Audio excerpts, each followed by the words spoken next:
Hello everybody, welcome back to my channel. First of all, I just want to say Happy New Year, and I hope this year 2024 is going to be your best year ever, and I hope you're all doing well and safe. So I just want to get straight to it. So today we're going to be talking about waiting on God. So the verse that we're first going to look at is Isaiah 40 verse 31, which says, "But those who wait on the Lord shall renew their strength. They shall mount up with wings like eagle. They shall run and not be weary. They shall walk and not faint." So the first thing I want us to look at is, what does it mean to wait on God? So many of us have different reasons why we wait on God. It could be for job, for marriage, even for kids. And there are basically many reasons why we wait on God and for His timing. And an example of waiting on God is when the Israelites were waiting on God for a king, because the other cities or the other towns had kings, but they didn't have kings, so they wanted kings. So they were basically waiting on God, but they were being impatient with that. And because they were impatient, it allowed God to, basically give them somebody who He had not planned to give them in the first place. So He gave them Saul, who ended up also not being a good king, and he ended up losing his role as a king because he was impatient. So this example shows why sometimes it's good to wait on God's timing, because when you're being impatient, it can lead to something else. It can lead to God not giving you what you actually wanted, because you were impatient and you waited. So that's one example. Another example of waiting on God's timing is David. So David waited 15 years. 15 years to become a king. And in that process, David was not just sitting around. He used that process to build himself. He was in the wilderness during that waiting process. And he also was able to draw close to God and put his trust and faith in God during that waiting period. Another example of somebody who also waited on God is also Hannah. So Hannah waited for many years for a son, and I can imagine for most women, it's difficult to be waiting for a child, and you're not having any child and it's not coming.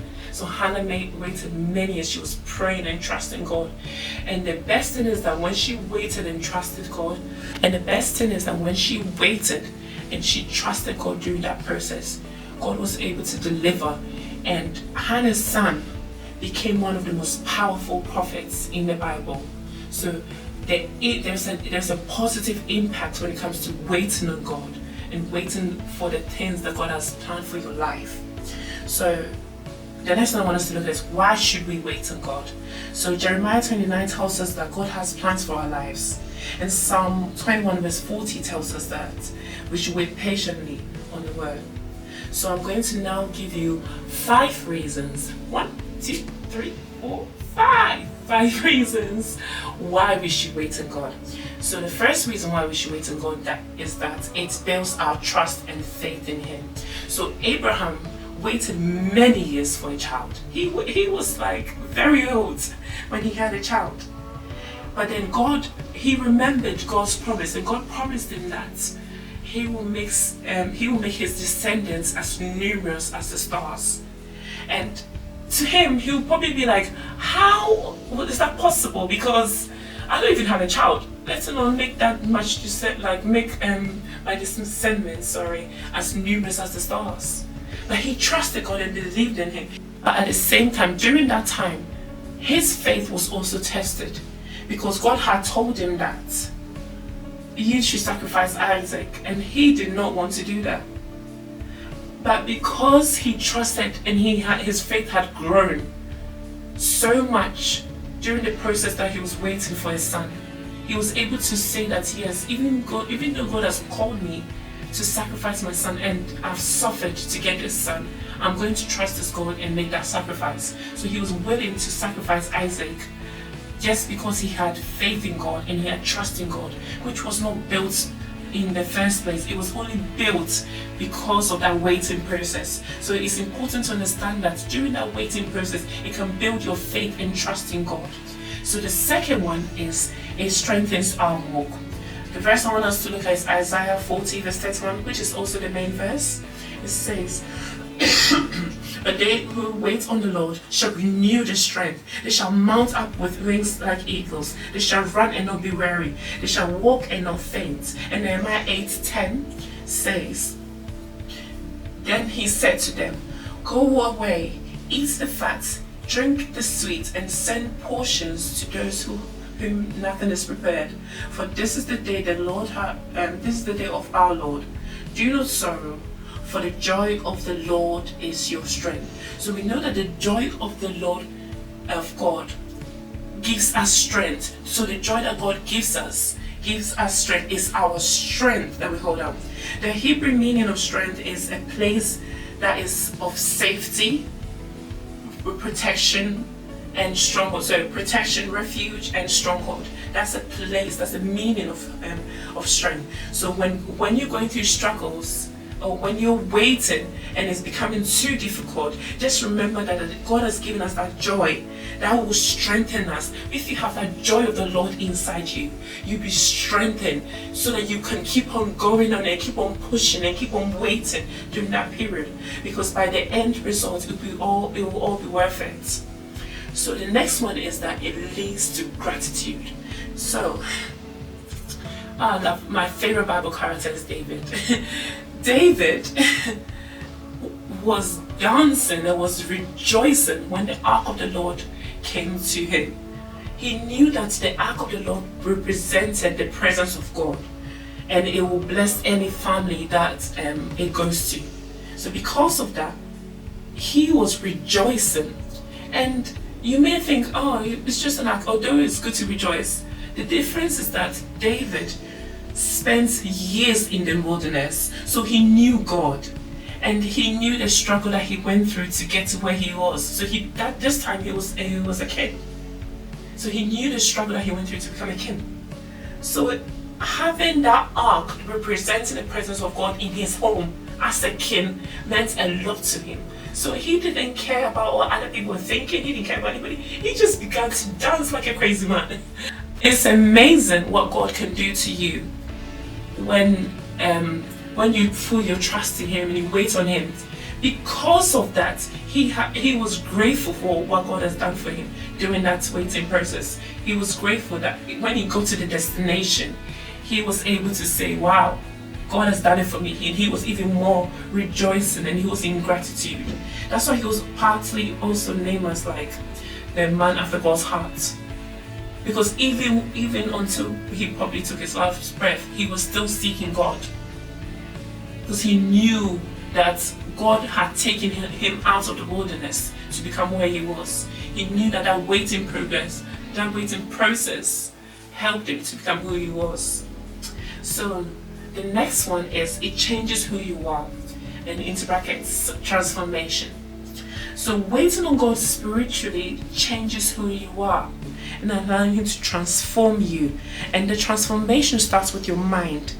This means waiting process, God will begin to change your thinking. You can see through Proverbs and Psalms that God began to change the thinking of David. So during that period, there were days that he struggled, there were days that he was praising God, worshiping God. His mindset was changed so that when he became a king, he had a different mindset from when he was a shepherd. So the next one is that it allows you to fully rely on Him. So Exodus 14:14 says, the Lord will fight for you. You need only to be still. Wait on the Lord and keep His way, and He will exalt and inherit the land.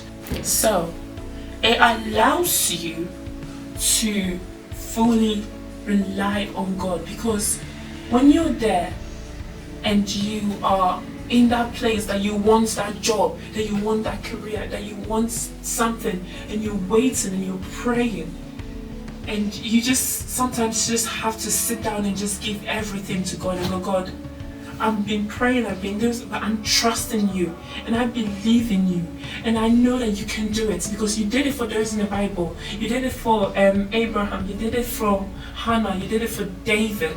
So I know that you can do it for me. and you fully just trust God and leave everything into His hands. And during that period, it's not just sitting around and go, God, I'm trusting you.